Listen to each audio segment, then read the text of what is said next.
What is up, everyone? Welcome live from Dallas, Texas. We are here for the 2024 Colorado Rockies Winter Meetings. Major League Baseball has gathered here in the heart of Texas, Dallas, Texas, to enjoy some winter meetings. And I got to say, just before we get into anything else, it's been an absolute roller coaster. Like, we got here. I'm going in talking to Bud Black, Bill Schmidt, some of the front office people. We're trying to figure out, okay, what's the game plan? How are we approaching this off season? How are we approaching next year? And then, initially it was like, okay, the Rockies aren't looking like they're going to make any moves. Then they go out, they sign Thairo Estrada.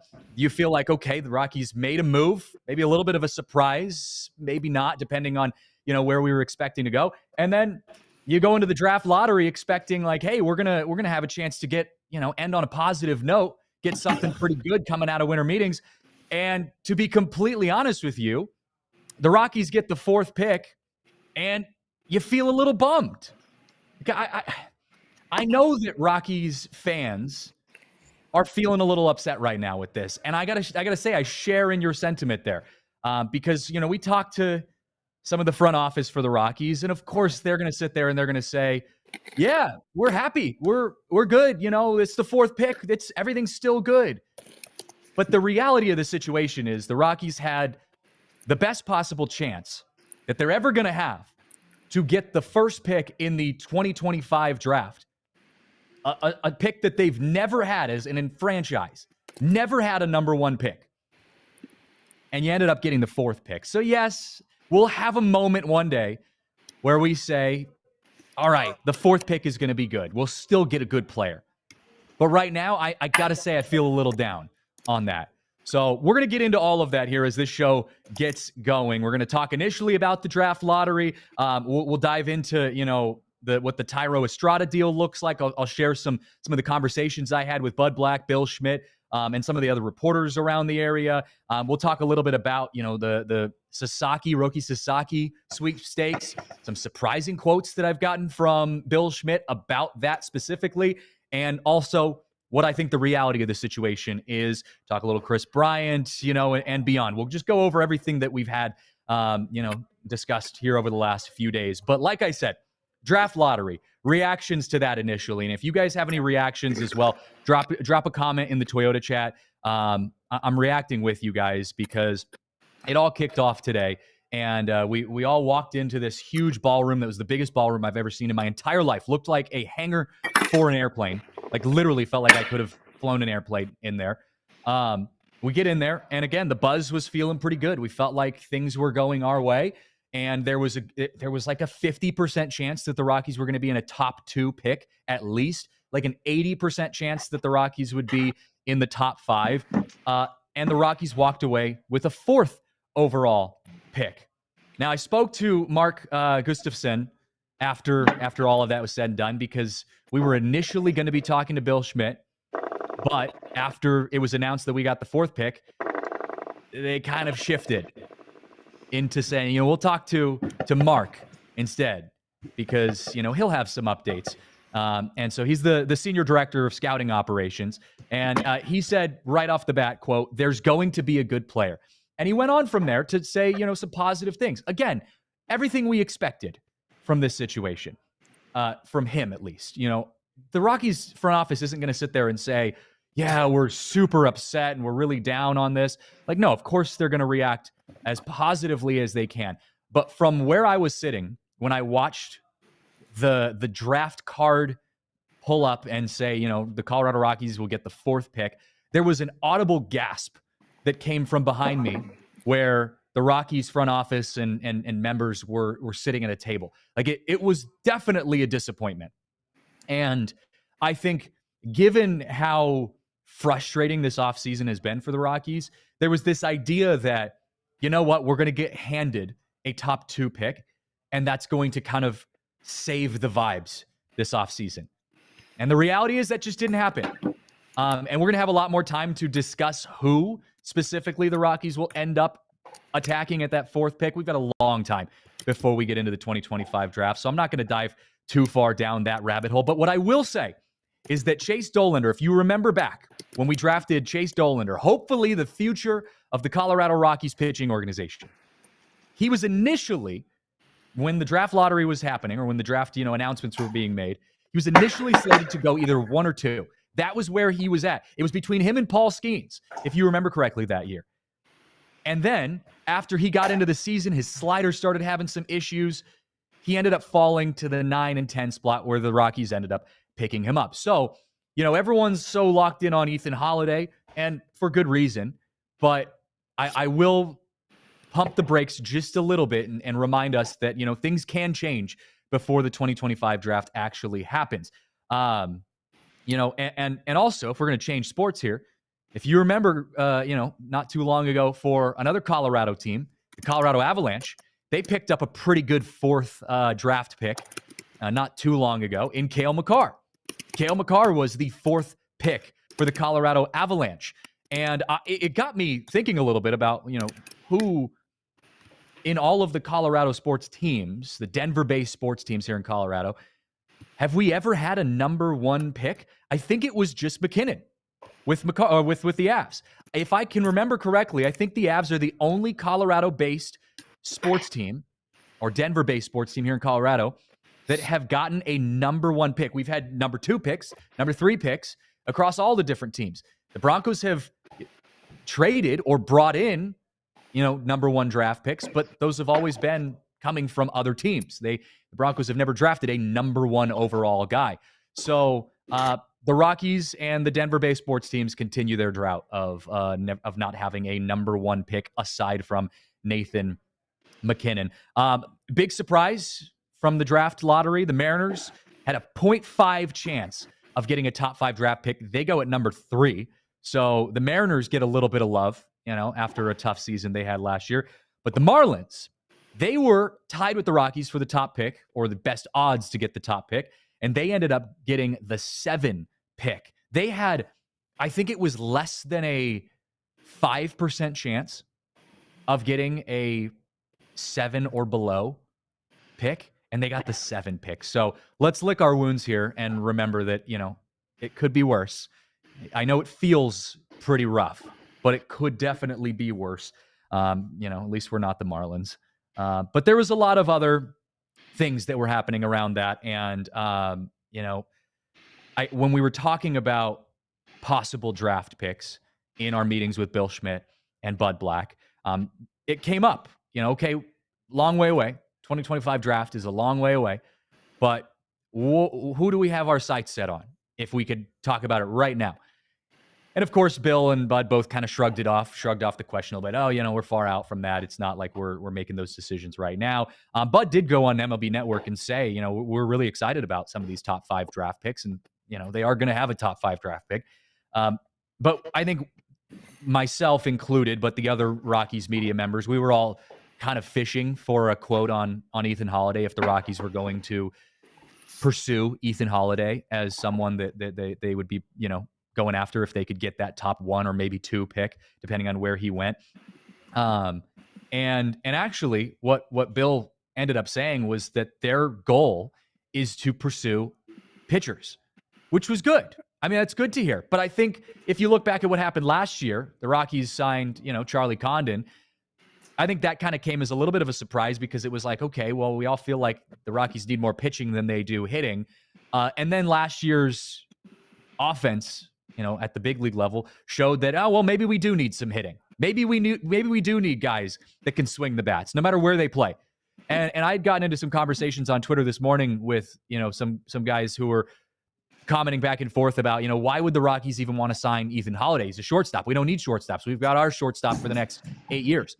I think the answer to that question, if the Rockies were even in the running to sign Ethan Holiday come the 2025 draft, is that you don't sign guys based off of position. You sign guys based off of need. The Rockies need offense. They need pitching. So if you can find a guy like Ethan Holiday who has a great bat, no matter where he plays on the field, they're going to make that work. Charlie Condon's the exact same thing.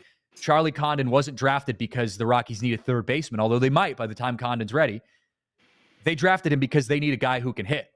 So whether he comes up and gets some innings, a year or two from now as a DH or a right fielder in place of Chris Bryant, who we're going to talk about in a little bit, that's kind of the idea. Like, things change over the course of a guy's minor league stint, even a top draft pick. So that was the conversation around Holiday. Was we aren't even really dead set on getting Ethan Holiday, even before the Rockies knew they were a fourth pick in the draft.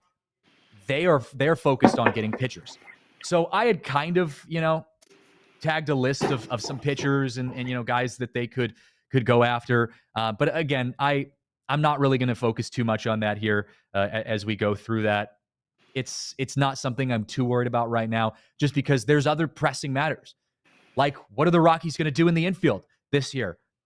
What the heck are we supposed to do with, 3 or 4 infielders that we have right now in the depth chart? Owen Miller, Kyle Farmer, Thairo Estrada now. Obviously you've got Ryan McMahon, Tovar, Michael Toglia. Chris Bryant has been tossed around as a name that might be getting some minutes at first base. I'm going to talk more about that as the show goes on. So there's a lot of other question marks around the Rockies lineup right now, but I do think it was important to acknowledge the fact that Bill Schmidt said he is focused as of now on picking up pitchers up in this upcoming draft. So where that lands them, I don't know. If I had to guess, I think they're going to go after a lefty, just because the Rockies don't have a lot of lefties. We've got a ton of right-handed pitching, but not a lot of lefties. So we'll see. We'll see what ends up playing out when it comes to that. But like I said, a lot to talk about here. I do want to dive into the Thairo Estrada deal and what the situation is with the infield. And I have some specific conversations with Bill Schmidt and Bud Black that I want to get into in just a moment, because there's some interesting things that are going to change next year. And the infield that we saw last year for the Colorado Rockies is going to look very different next year, not just from a player standpoint and, the guys that we're going to see out there, whatever, but in a format standpoint as well. So I want to talk about that in just a moment. But before we do, got to give a shout out to some of our sponsors, starting with our friends over at Bet365, because at Bet365, we don't do ordinary. And this is an incredible time to get into the sports betting world. I know there's no baseball, which is, obviously our show. We love baseball. We love baseball bets, but there's some other great sports that you can bet on right now. College hoops, you got football, NFL, NBA. I know that crazy game last night that happened here in Dallas, the Cowboys and the Bengals. That was a crazy game. I was talking to some of our DLLS friends here who had some bets that cashed, some that didn't. But with Bet365, if you use code DNVR365 when you sign up, you can deposit $10, choose between either a bet and get offer, placing a bet of $5 or more and getting $200 in bonus bets, or a first bet safety net offer by placing a bet of up to $1,000. And if your qualifying bet loses, you receive a matched refund in bonus bets. Whatever the sport, whatever the moment, it's never ordinary at Bet365. Must be 21 or older and physically located in Colorado. Please gamble responsibly. If you or someone you know has a gambling problem and wants help, call or text 1-800-GAMBLER. Also got to give a shout out to our friends over at Toyota. Toyota is the official vehicle of DNVR. I'm here in Dallas, and I've been jumping in and out of Ubers all week long. Well, it feels like it's been a week. It's been 2 days, but it feels like I've been here for a month. But I've actually been seeing a lot of Toyotas driving around. I've gotten to sit in a Camry, which was fun, and a RAV4 on my way out here to the studios, actually. And it just makes me feel like I'm at home, because I have a Toyota at home. That's my car. My family has had Toyotas pretty much my entire life. Like, Toyota is just, it's truly the best vehicle.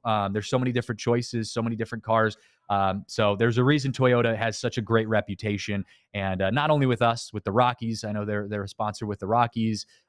It's just an incredible car. So check out your Front Range Toyota stores at a location near you: AutoNation Toyota, Arapahoe and Centennial, Corwin Toyota in Boulder, Groove Toyota in Littleton, Mountain States Toyota in Denver, Stevenson's Toyota East in Aurora, and Stevenson's Toyota West in Lakewood. Toyota is the official vehicle of DNVR. Back here on the DNVR Rockies podcast, Christian Saez live from the DLLS studios. Our friends over here in Dallas setting us up. I got to say, this is a kind of nice studio. I mean, I won't say I'm jealous, because we've got some pretty sweet digs over in Denver at the DNVR studios. We do have a bar downstairs. That is a pretty sweet perk of being at DNVR. You know, you can go downstairs, do a little pregame, you know, have fun with friends, whatever, and then come up and do a show, do a little Friday afternoon club, like whatever you're into. But this is a nice gig we got going on here. I know the Rangers are doing an emergency pod as they just signed Eovaldi, or reportedly signed Eovaldi, or re-signed him. You know, the stove has been heating up though, and it's been really cool being at winter meetings and getting to like talk to different reporters, get to go around and connect with different people. Talk to John Heyman, you know, right after he broke the Juan Soto news. And just kind of getting his feelings of what's going on with the Rockies and, you know, that kind of stuff. But I got to say, I think the vibes of the Colorado Rockies here at winter meetings, no surprise here, they weren't all that exciting. And I'm not, it's not to say that I'm not excited for the future of the Rockies. Like, I think there's reasons to be optimistic for what the upcoming seasons, not just next year, but, you know, years to come, could end up looking like, because the Rockies do have a really good farm system and there are some really good prospects that we could possibly be seeing working their way through the system over the next few years. But the reality of the situation here in Dallas is that the Rockies have a game plan and they're sticking to it. And the game plan is, we're not here to spend big money. We're here to stick with the farm system we have, fill the gaps that we need to get us through the next couple of years so that we can be in a position to make the right moves to be competitive by 2026 is the goal. Now, are they going to get there by 2026? I can't say. And I'd love to sit here and tell you guys back in Denver or wherever you're watching from that the Rockies are going to be competitive in 2025, 2026, and beyond. The reality, again, is that given the competition in the National League West and given the competition across Major League Baseball, they have a lot of work to do. Now, there are pieces in place that I think could be very valuable to the Rockies moving forward. And I've talked about this ad nauseum. You know, our top 5 hitters, if they are in our lineup, if they are performing at their peak, could be very productive for the Colorado Rockies. Brenton Doyle, Ezekiel Tovar, Michael Toglia, Nolan Jones, if we get back to 2023, Nolan Jones. You know, like, these are guys that can be extremely productive going down the line. Ryan McMahon, same thing there if he gets consistent in his play. But there's a lot of question marks. And I think one of the biggest question marks that we had coming into this winter meeting session was what we were going to do with the infield. What's the plans with the infield? And it was one of the first questions that we asked Bill Schmidt when we all sat down with Bill and Buddy to have our individual meetings with him. And from the get-go, Bill Schmidt kind of expelled all of our, you know, all of our anxiousness around, are the Rockies even going to sign anyone? Are we just going to kind of leave it up in the air? Is it going to be a rotating door? And Bill Schmidt came out and said, yes, our plans are to sign someone. This was yesterday. He said, yes, our plans are to sign someone. We're going to make a move. We are looking, you know, in the market and seeing what's going on. And the goal was to basically get a placeholder. And I think where that upsets a lot of people, myself included to an extent, is that why was Brendan Rodgers not your placeholder? Yeah, he cost $5.5 million, or he was owed $5.5 million next year. But if you look at the moves that the Rockies have made since then, which I'm about to break down, they're actually going to end up spending more money than that. Now, there is a reason that Bill Schmidt gave as to why they are spending more money than what they had committed to with Rodgers, or were going to commit to with Rodgers if they had kept him on the roster. But I'll let you be the decider on whether or not this was worth it for the Colorado Rockies. So let's talk about it. They signed Thairo Estrada from the San Francisco Giants to a 1-year deal. $3.25 million, reportedly. There's a mutual option for 2026 with a $750,000 buyout. More or less $4 million guaranteed. So the Thairo Estrada deal is $4 million guaranteed. Again, remember, keep this number in the back of your head. Brendan Rodgers was going to be owed $5.5 million. That was his number. So you got $4 million from Brendan Rodgers. Now, if you look back, not too long ago, the Rockies also signed utility infielder Kyle Farmer to a deal. And Kyle Farmer was also going to be owed $4 million with incentives. I think it was around the same type of deal that Estrada got. I think $3.25 million with incentives bumps it up to $4 million. So the total combined value of Kyle Farmer and Thairo Estrada in that middle infield position is $8 million versus the $5.5 million that you were going to pay Brendan Rodgers. So the question now, at least to me, is why did you get rid of Brendan Rodgers? What were the Rockies thinking getting rid of a guy who, hadn't played amazing. He hadn't played up to his potential and his expectations, but he wasn't worth $8 million, or he wasn't costing you $8 million, and he was serviceable. He had a good bat from time to time. He had some injuries that plagued him, but he, for the most part, played a good infield and had a decent bat. Well, the reason and the answer that we got to this is that the Rockies are shifting their focus next year with their entire defensive lineup to be more focused around rotating guys, giving guys rest, not burning out their players that they have out there. Now, the reason I think they're doing that is because I think they are, by default, in admitting to that, basically saying, yeah, we're not really competing for a playoff spot next year, although they'll tell you they are, or at least that's their goal, understandably. But yeah, we're not really competing for a playoff spot next year. It's just not in the cards. It isn't. So we're going to protect the health of the guys like Tovar, like Tolia, even like McMahon, and rest them a lot. So we need more depth. And I'll read you this quote from Bill Schmidt that basically explains that. He said, quote, "The idea was always to have Kyle Farmer play a variety of infield positions. The idea is to try and rest Ryan McMahon, Ezequiel Tovar, and to keep our guys fresh. The job is to get a better bench for Bud, and I think Farmer is the type of guy to do it," end quote. Now, he said that before they had signed Thairo Estrada, but he had said they were planning on signing someone. So I think the way we're going to see things next year is that it's going to be a revolving door infield. We're going to see Ezequiel Tovar plenty. We're going to see Ryan McMahon plenty. We're going to see Michael Tolia plenty. But there is going to be this shift that maybe those guys only play 3 out of a 4-game stretch. Maybe those guys only play, 75% of the games, during a road stretch. I don't know. I don't know what that looks like, what the timing of that.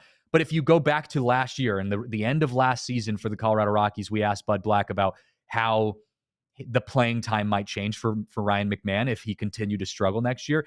And Bud alluded to this game plan by saying, yeah, we're pretty much planning on balancing Ryan McMahon out in his playing time next year so that he doesn't get burnt out. So he alluded to that at the end of last year. And the Rockies seem to have fully committed to this idea that they're going to be balanced in their playing time. So you're going to see Kyle Farmer playing third base. You're going to see Kyle Farmer playing shortstop. You're going to see him playing second. Hell, he can even put on the catcher's gear if the world was on fire. Like, he can play anywhere in the field. That's why you get a guy like Kyle Farmer. Owen Miller is not on the 40-man roster, but he's a depth piece that you add into that infield as well. Miller might look more of a shortstop, third base type of role, where Farmer, kind of sits more in the second base spot with Estrada. I don't know. I don't know how that's going to end up, but that's kind of their mindset with that. So then the follow-up question beyond that becomes, well, what happens to your prospects? I mean, you've got Aaron Schunk, you've got Ritter, you've got Greg Jones. Like, what happens to these guys who are in the system waiting for their shot? And although Bill Schmidt didn't really address the prospects in the minors, he mentioned it a couple times, but not as concretely. He did highlight Aaron Schunk by saying, quote, "Aaron's making some progress, getting his feet wet last year, but I'd still like to add another infielder," which, again, that was said yesterday before they picked up Estrada. I think the hesitancy for going all in on Aaron Schunk is his bat. I mean, that's kind of where they're holding out, on Schunk. He had some good moments towards the end of the year. I mean, he had a 8 or 9 game hitting streak or something like that. I don't know. I'm pulling a number out of my head. I remember he had a pretty good stretch at the end of last year where he strung some good at bats together. His defense was solid too. So Shunk's a guy that I think ends up being in that depth rotation. But I think the Rockies are really just hoping over the next couple of years that someone earns a spot. And they're obviously hoping it's not a guy who's 30 years old or 34 years old and Kyle Farmer. They're hoping it's a guy who's still got a handful of years left under his belt. But I think at this point, they're just kind of holding their breath and waiting is the best way of putting it. Now, that doesn't mean that Thairo Estrada isn't going to, doesn't have a chance to be a decent player. He's interesting. When he got signed with the Giants in 2021, he had 3 really good years or good years. I don't know if I'm going to go really good years. He had 3 good years. He was pretty solid for 3 years. He was hitting over 270 for those 3 seasons, batting average. He was stringing 15 to 20 home runs, each year together. He had 20 stolen bases each year. He has like a 4.4 WAR. Like he was a good hitter, and he had a pretty good glove as well, at second base. I mean, and he was playing next to a really good shortstop for at least a couple of those years in Brandon Crawford as well. So, Estrada kind of has that experience of playing with a good shortstop, playing in that position. But then last year, he just hit a wall, and he got some wrist injuries, a thumb injury, and he was never able to bounce back fully from that. Again, his infield was good, like his defense was good, but his bat was rough. I think he was at almost sub 200 batting average throughout the year, something like 218 or something like that throughout the season. He ended up basically getting DFA'd by the Giants, and then that's where the Rockies ended up picking him up. Now, he feels like a lesser version, his situation feels like a lesser version of what Nolan Jones is for the Rockies, where Nolan Jones had a really good rookie season and then fell off last year because of some injuries. But Rockies fans know what Nolan Jones is capable of, so you have this thing in the back of your head that says, we're just waiting and hoping that, fingers crossed, Nolan Jones goes back to being rookie Nolan Jones. And Bud Black said that. We need Nolan Jones to be rookie Nolan Jones. I think the same kind of thing, we're betting on the same thing for Thairo Estrada, where we're saying we need Thairo Estrada to be 2021 to 2023 Thairo Estrada. That's what we need. We need the Rockies to have a guy who has a higher ceiling than what he was valued at last year. Now, the A's have done this, or the Athletics have done this, this style of business for forever. And sometimes it's worked. Sometimes they've snuck into the playoffs. And you've kind of had this oh my God, the A's are a really good team out of nowhere. Second half of the season, they're putting things together, and they're all of a sudden in the wild card, and then they're in the playoffs, and you're feeling all right. But the A's made a lot of bets, a lot of big risky bets on very cheap players who had, almost no value, but high upside. Guys who had been injured and trying to bounce back. I mean, think of the Herget move Jimmy Herget move that the Rockies just made. A guy who they picked up pretty much from the Angels, who had some success with the Angels, but just hasn't had the run time or consistency, so he's not valued at very much. The Rockies are betting that a lot of these guys are going to have bounce-back seasons next year and beyond. And maybe next year is another throwaway year for the Rockies. And if nothing else, if they can get a year in which guys like Chase Dollander, Sullivan, Palmquist, Fernandez, these kind of guys start to get some good playing time. Your catcher situation maybe gets resolved a little bit more. That's a win to me. I'm not expecting you to make the playoffs next year, but there has to be some tangible growth that we're able to see, that we're able to recognize from some of the prospects, from some of the development side of things. So I'm not necessarily against the Rockies giving some Band-Aid deals to some of these guys. I just think if we're looking at it from, are we going to be successful next year? The only hope that the Rockies have is that a lot of the guys they are signing better have big bounce back seasons next year. That's it. That's all you can hope for. And there's a chance that happens. Again, the A's have done that. before. The Rangers did that. The Diamondbacks did that, although they had a lot of other pieces that helped. But that's, I think, where we're at with the Rockies right now is we look at this and say we're betting on these guys to have bounce back years. Is it going to happen? I don't know. I don't really know. But that's where things stand right now.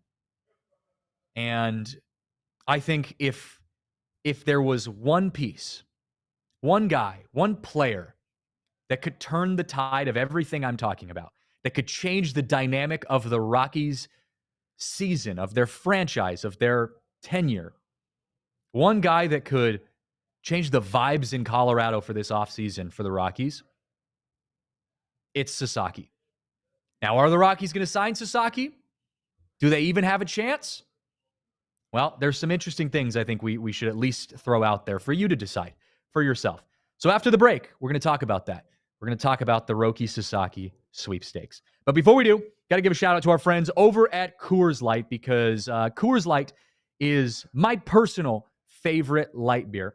I'm here in Dallas. I'm enjoying this little bit of travel, on the road for a few days. And after a very long day yesterday, I got to the hotel bar, as one does. And I'm looking around and I'm thinking, man, I'm just tired. It was kind of hot. It was like 70 degrees yesterday in Dallas. And I was like, what sounds really good? A Coors Light.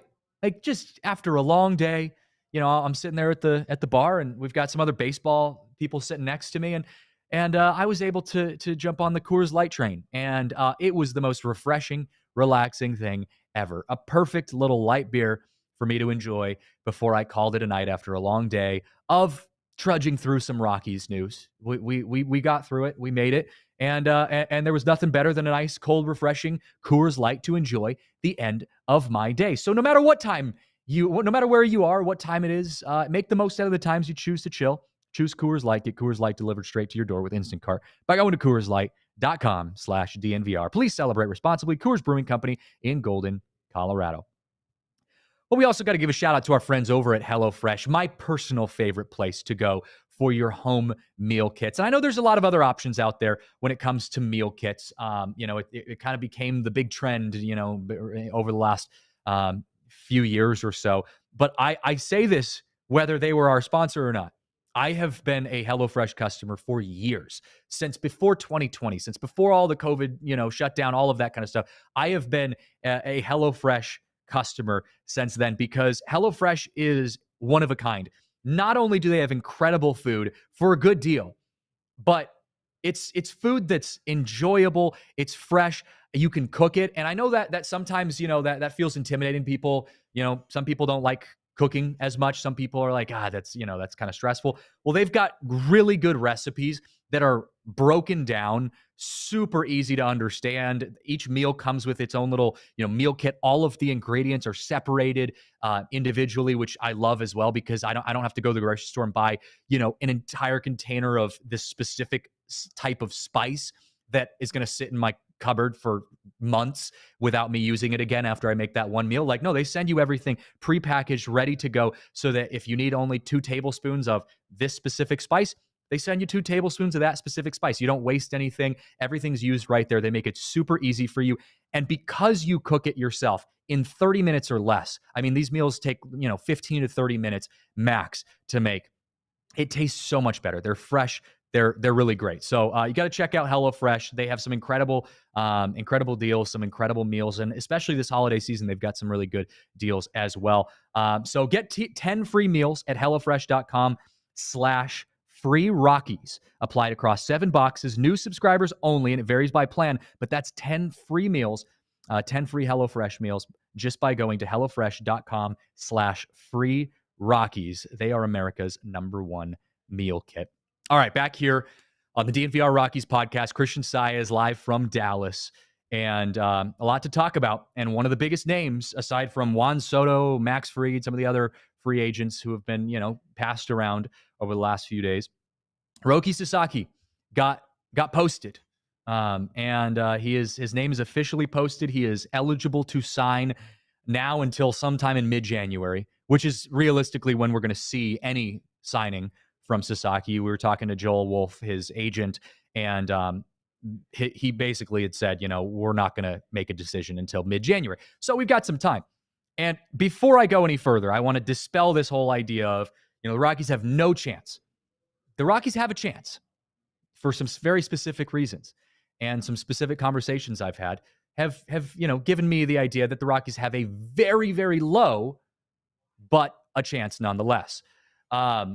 So to start with all of this, I will give you the reason why why there is some inkling of a chance that Roki Sasaki ends up with Colorado. Bill Schmidt was confirmed as being one of the first 3 GMs to reach out to Roki Sasaki's agent. Now, I talked to Bill about this, and he kind of pushed back on me and was like, dude, I was the first. Like, no chance someone else beat me to it. I was the first one. So going off of what he was saying, Bill Schmidt might have been the first person to talk to Joel Wolfe, the agent for Roki Sasaki. Now, let's also look at the money side of this. Sasaki is eligible to make the league minimum, basically, which means he's within the budget of the Colorado Rockies. That gives us a shot. I'm not saying it's going to happen. It gives us a shot. Now, the real kicker, and this was tweeted by actually one of our DLLS hosts for the Rangers beat, Jeff Wilson. He tweeted, quote, Wolf says that a smaller market team with a smaller media pool might be more to Sasaki's liking. He also said that Sasaki doesn't need a team with a Japanese mentor or to be on the West Coast. Well, that gives a little bit of a, that kind of goes in line with the whole idea that he was just going to go straight to the Dodgers with Shohei Ohtani and all of that kind of thing. Here's why he said that, though. Apparently, Sasaki had a really bad experience with the Japanese media in Japan, not Japanese media in the States, the Japanese media in Japan. I guess they were really hard on him. And Wolf was saying that was really hard on his mental health. And so Sasaki is trying to go to a place that I think is less intense, for lack of a better way of putting it. And I got to say, I mean, Rockies fans can be upset and warranted. Like, I'm not blaming any of the Rockies fans who are pissed at what the Rockies have done over the last few years. It's been tough. It's been tough for life as a Rockies fan. But for the most part, the Rockies market is pretty chill. Like, we love baseball here. Chris Bryant is arguably one of the most controversial, frustrating contracts in all of Denver sports. I mean, parallel with the Russell Wilson contract, for the Broncos. And Rockies fans hate that. But it could be worse. He could be in New York. He could be playing for the Yankees or the Dodgers or a team that's fan base will, crucify you if you suck for even 5 seconds. So the Colorado market is a lot more of a soft landing spot, I think, than some of the other markets like Philly or Chicago or places like that. So that's just something to keep in mind. Here's the reality of it, though. We asked Joel Wolfe to start off his press conference, what are some of the important things that Roki looks for in his decision when he's looking for a team? And Wolfe responded by saying, quote, the best I can say is he has paid attention to how the teams have done recently as far as overall success. Well, the Rockies have lost 200 plus games over the last 2 years, so that doesn't make me feel too optimistic by that metrics. Let's move on to the next response from Joel Wolfe. He says, quote, he's paid attention to what his WBC teammates have done with Team Japan. Well, the Rockies have never had a player play with Team Japan during the World Baseball Classic. So that's not a great look for the Rockies right there. Wolfe continues by saying, quote, he asks a lot of questions about the weather and comfortability. I don't think Denver has ever been a place known for weather and comfortability, although the summers can be kind of nice. For the most part, it's either freezing cold, raining every afternoon in the spring, blisteringly hot, like 110 degrees in the summer, and then back to being really cold again in the winter. So that doesn't work too well for us. Also, it's really hard to pitch at altitude. Like, we all know that. pitching at altitude sucks for pitchers. So that doesn't bode well for like guys wanting to come pitch here. And he also, Wolf also said, quote, he's watching what other Japanese players in the major leagues are doing and how they are doing. Well, the Rockies have only had 3 Japanese-born players play for them in their franchise history. That was Kazuo Matsui in 2006, Masato Yoshi in 2000, and Max Suzuki in 2001. So pretty much 20 years since we've had a Japanese-born player playing for the Colorado Rockies. He also talked about, wanting to go to a place that really prioritizes pitching development. Well, again, altitude aside, the Rockies have very much struggled with their pitchers over the last decade or beyond. So realistically, is Roki Sasaki coming to play for the Colorado Rockies? Probably not. It's just probably not going to happen. But is there a chance? Yeah, sure, there is. And we actually asked Bill Schmidt literally hours ago after the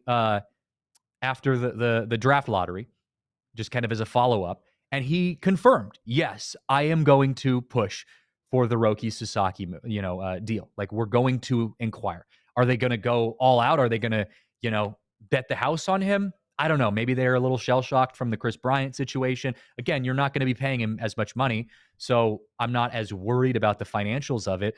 But if I'm the Colorado Rockies, I try to make a splash here. I know you're cutting payroll. I know you're limited, but this is a guy who could shift the narrative of what this franchise is doing.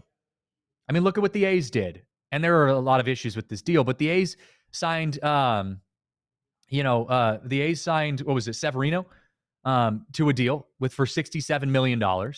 And that was the biggest deal in A's franchise history. Again, there were issues with that deal. It was 3 years. I think they overpaid for him. Like, I think it was a throw something at the wall kind of deal. But the A's went out and made a deal, a big deal. So are the Rockies going to bet the farm on Roki Sasaki? I don't think they will, but I do think this could be a guy that they really push for. Will Carpenter in the Toyota chat says Sasaki and Arenado have the same agent. Yes, they do. And Wolf also talked about Nolan Arenado. He talked about where Arenado might land, and if a move gets made, if a trade gets done, the Yankees are definitely in the front running for that conversation. I think Arenado would fit in with the Yankees. I was talking to some of the other Rockies media members though about what Nolan Arenado is, what the deal is with Arenado, and we've all just come to the agreement. Like, I don't think Arenado's ever going to be happy. Like, yeah, sure, if he wins a World Series, like, duh, but like, is he going to be happy if he gets to the Yankees?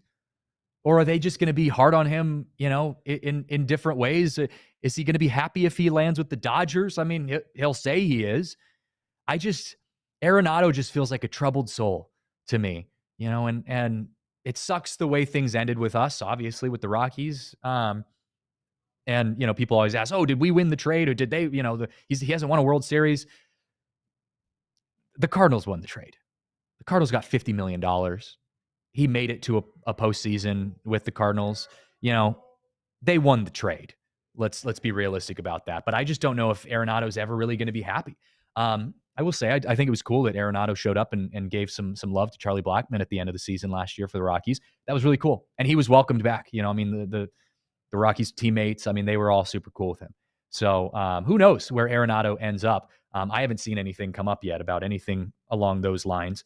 But that's the way it goes sometimes. He's another one of those big guys that's been listed on this this trade deadline, this trade conversation piece. I know there's still some guys that have yet to sign, but we're going to be keeping all that information up to date here over the next few, really day. I mean, the winter meetings wrap up pretty much tomorrow. We got the Rule 5 draft and we're out of here. I'm having breakfast with Bud Black, Bill Schmidt, and some of the other front office guys tomorrow morning. We'll have, I think that's more of a off the record kind of conversation stuff, but these kind of conversations allow us to get the vibe for what this, off season, what next season's going to look like. It gives you an idea of where things kind of go from here. So even if they're talking more off the record about certain things, it still gives some context. So we'll see. But got to hit our last break. But after the break, we're going to talk a little Chris Bryant. Chris Bryant, there's some news and updates on how the Rockies plan to approach Chris Bryant. So let's all react. Let's all vent. Let's all have a moment when we come back to wrap up our show as we dive into the Chris Bryant stuff. But before we get into that, got to give a shout out to our friends over at Empire Today. Because if you're looking to get your floors redone, replaced, whatever it is, Empire Today has you covered. They are the best in the business. And I'm not in the DNVR studios right now. I'm in the DLLS studios. But back in DNVR, they did our studios back there. They did the floors in all of our studios, and they are incredible. I mean, those floors are durable. They look good, even though they're never on camera. They're top of the line, and they were incredible to work with. I know my wife and I, we're getting ready to move in, a year or two, and we've got to go through the process of replacing our floors. Empire Today, they're incredible in the way that they have this feature. It's called the Virtual Floor Designer. Marissa loves it. She's actually producing the show, so I know she's hearing me right now. She can confirm that she loves their Virtual Floor Designer because you can take a picture of your living space and you get to go through all the different design options of what the floor looks like. Do you want it to be dark? Do you want it to be light? What kind of floors do you want? Do you have dogs? We have dogs. So do you want to have a super dark floor where it's going to get, some dust and hair? I can hear Marissa through, the states away saying, I can just hear her thinking to herself and imagining all of the hair, the dog fur on the floor right now that we want to upgrade from when we switch out our floors. So Empire Today, they really are the best in the business. So check them out. Schedule a free in-home estimate today. All listeners can receive a $350 off discount when you use promo code DNVR. Restrictions apply. See empiretoday.com/DNVR for details.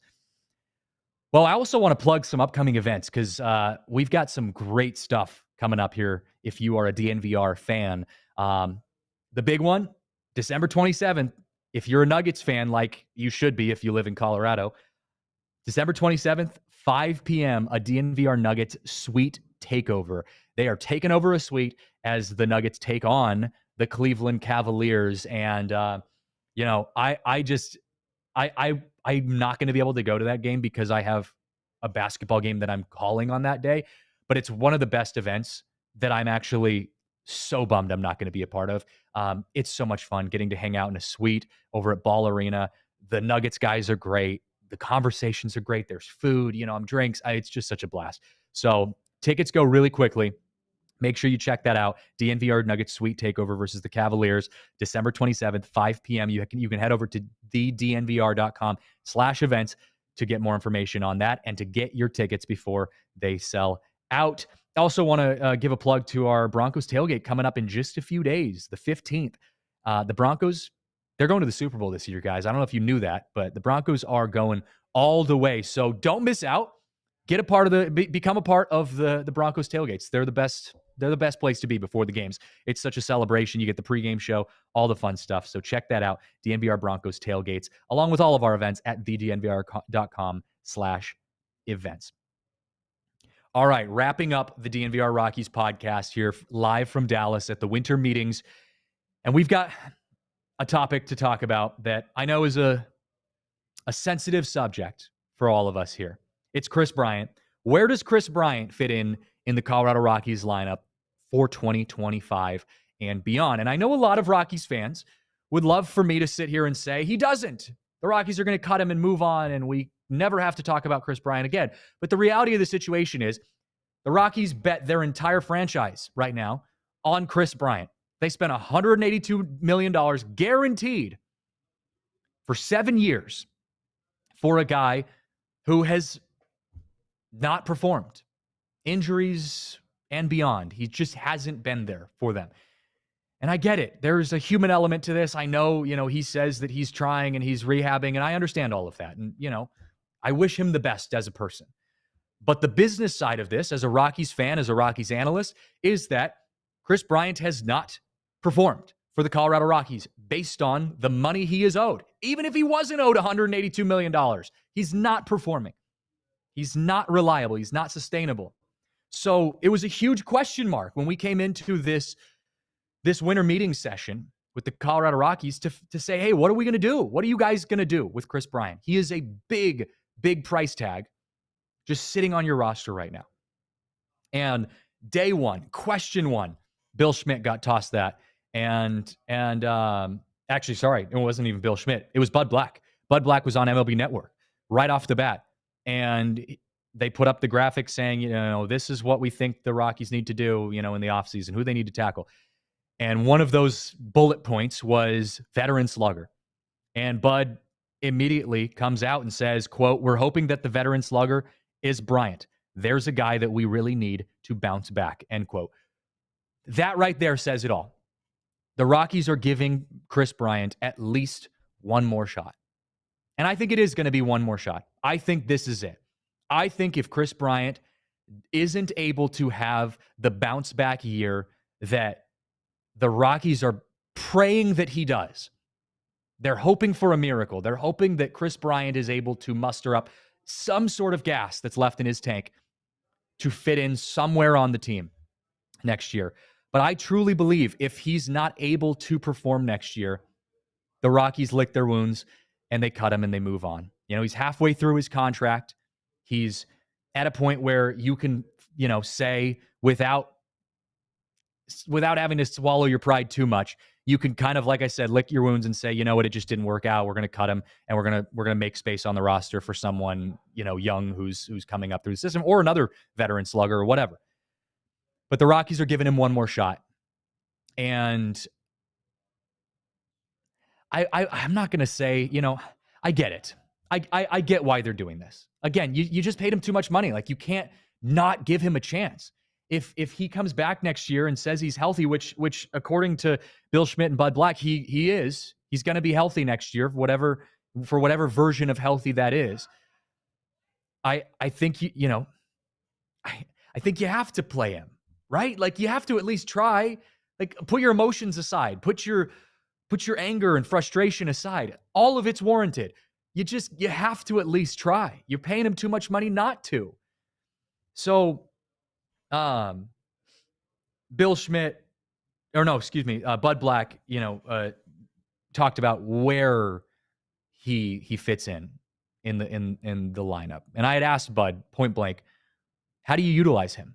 Because he's not the Chris Bryant that you had hoped he would be, even if he is healthy. He's not the Chris Bryant you hoped he would be coming from the Cubs. He's not that Chris Bryant anymore. So where does he fit in? Where do you utilize him? And this was his answer. He says, quote, "I envision him strategically to primarily get most of his at-bats as a designated hitter. I do see him in the outfield, in right field specifically, and I see him potentially at first base," end quote. So the surprising part of that to me is that they're possibly going to play him defensively. I had completely wrapped my mind around him being just a DH. That's all I figured. I'm like, why would they do anything else with him? And so that was kind of my thought. But I think the idea to give him some reps defensively goes back to what I said at the beginning of the show, where I said the Rockies are shifting into this rest-oriented mindset defensively, where they want to give guys like Brenton Doyle, Nolan Jones, I'm talking outfielders here, Jordan Beck, whoever, some rest. Now, you do have Sam Hilliard, you do have Yanquiel Fernandez, you do have some other guys that they're definitely going to be looking for some innings out there. So I don't think they're going to give him a lot of reps out there, but he also got the idea tossed out that he'd be playing first base. I do think if there's a place you play him defensively, it's first base. If Tolia needs some rest, put Chris Bryant in at first base. That's the only situation where I see that being acceptable in my mind. I think defensively, though, if Brenton Doyle needs a day off, you move Nolan Jones or Sam Hilliard or someone else over there, and you shift in someone else in the outfield. The outfield depth for the Rockies is way too deep to be putting Chris Bryant out there. I truly believe that. And Bud Black went on record and said that he thinks there's a world in which Chris Bryant might play 2 or 3 games a week defensively. That's shocking to me. Like, what are we doing there? So I'll believe it when I see it. I think the Rockies know a little better than that, but I just, that's why they're doing that. Will Carpenter in the Toyota chat says, does he just retire at the point at that point if he can't play something close to a full season again. He might. I mean, he's guaranteed all the money. So the Rockies might say, hey, look, we're paying you $182 million either way. We're going to cut you. So we'll give you the grace to let you retire first. That's what I think is going to end up happening. And you're right. And that's actually a really good point, Will. Like he probably won't allow himself to be cut next year if he doesn't perform well. But I don't think if the Rockies say they're going to hold on to him, I don't think he retires on his own. If the Rockies, if let's say he plays next year and he's just like super average and, nothing exciting, nothing terrible. And the Rockies say, yeah, we're bringing you back next year. We'll do the same thing. I don't think he'll retire. I think he'll play until the Rockies walk into his office and say, Chris, or walk to his locker and say, Chris, you're done, man. We can't hold on to you any longer. We're going to cut you. And he's going to say, all right, then I retire. I think that's going to be the reality of what happens. I do think, though, given the vibes of some of the conversations I've had with the Rockies, I think they're going to have a short leash on him, and that is, I think, something that Rockies fans can take a little solace in, a little solitude in, or solace, not solitude. You can take a little bit of joy in the idea that if he's not performing, I don't think they hold on to him or play him consistently. I think if he's struggling out there, they've got too much depth to keep playing him, to keep holding on to him. So, interesting situation. There's going to be a lot to talk about next year with Chris Bryant, unfortunately. And I hope the best. I hope for the best. My fingers are crossed that he can go out and have a sort of bounce back season and be as good as he could possibly be. That's my hope. We'll see. Before we wrap up the show fully, though, I do want to just touch on a couple more bullet points of some, storylines that got tossed around for the Rockies.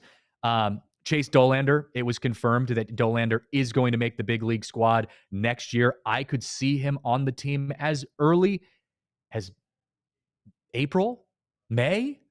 It's going to be early.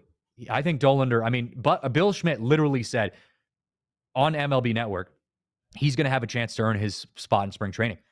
We might even see him in the opening rotation. I don't think they will, but we might. There's a world in which the Rockies try to get, creative and put him out there. But Dollander is definitely going to be in a Rockies uniform next year. Charlie Condon, on the other hand, he will not. He is not ready for the bigs yet. Bill Schmidt and Bud Black both said, his time is not there yet. He didn't have an impressive enough stats, impressive enough run in his brief stint in Spokane last year to warrant him just skyrocketing his way through the big league squad. They're going to give him a full year in the minors, see how he does. If he's playing really well in the minors this upcoming year, then I think there's a chance that we could possibly see him by 2026, but 2025 will not see Charlie Condon. I also talked to Bill Schmidt wrapping up the day today, and I said, okay, you signed Thairo Estrada. Are there any other guys or positions that you're looking at, whether to fill a roster spot and or a non-roster spot?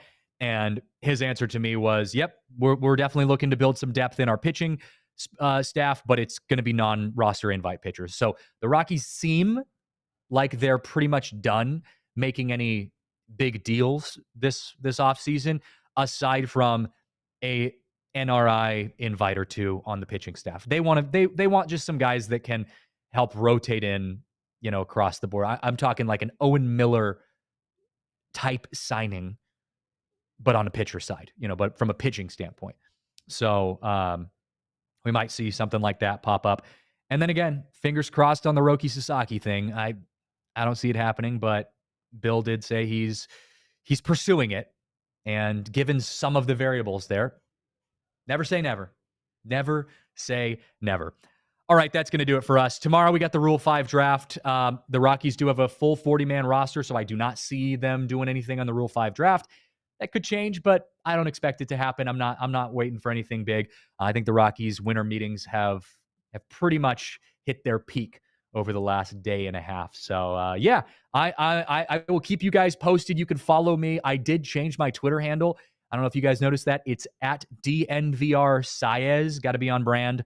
At DNVR Saez, Saez, on Twitter. You can also, of course, follow us, DNVR_Rockies as well. We're going to keep the coverage going through tomorrow for Rockies, and then we'll wrap things up, head back to Denver, and see where we're headed for the next couple months before spring training. So it's been good. Appreciate you guys for hanging out with us, wrapping things up from Dallas. Shout out to my awesome wife and producer, Marissa, who's holding things down in Denver. Appreciate you guys. We'll see you next time right here on the DNVR Rockies podcast. We all silly like the mayor.